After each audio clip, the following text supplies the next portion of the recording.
অসহায় ও দুস্থ নারীদের পাশে দাঁড়ালো প্রশাসন।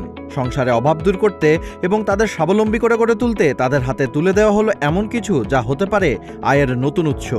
পাশাপাশি তরুণদের জন্যও ছিল আলাদা আয়োজন।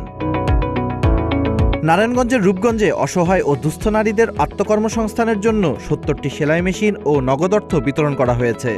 পাশাপাশি তরুণদের খেলাধুলায় উৎসাহিত করতে দেওয়া হয়েছে ফুটবল সহ বিভিন্ন খেলার সামগ্রী। উপজেলা মিলনায়তনে উপজেলা প্রশাসনের উদ্যোগে আয়োজিত এক অনুষ্ঠানে এসব সহায়তা দেওয়া হয়।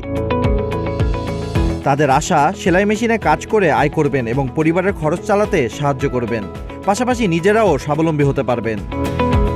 অনুষ্ঠানে প্রধান অতিথি ছিলেন নারায়ণগঞ্জ ১ আসনের সংসদ সদস্য মুস্তাফিজুর রহমান ভূঁইয়া দীপু। তিনি বলেছেন, অসহায়দের সহযোগিতার পাশাপাশি আত্মকর্মসংস্থানের সুযোগ তৈরি করাই লক্ষ্য। আর তরুণদের খেলাধুলায় উৎসাহিত করতেই দেওয়া হয়েছে খেলার সামগ্রী। ভবিষ্যতেও এমন কার্যক্রম অব্যাহত থাকবে।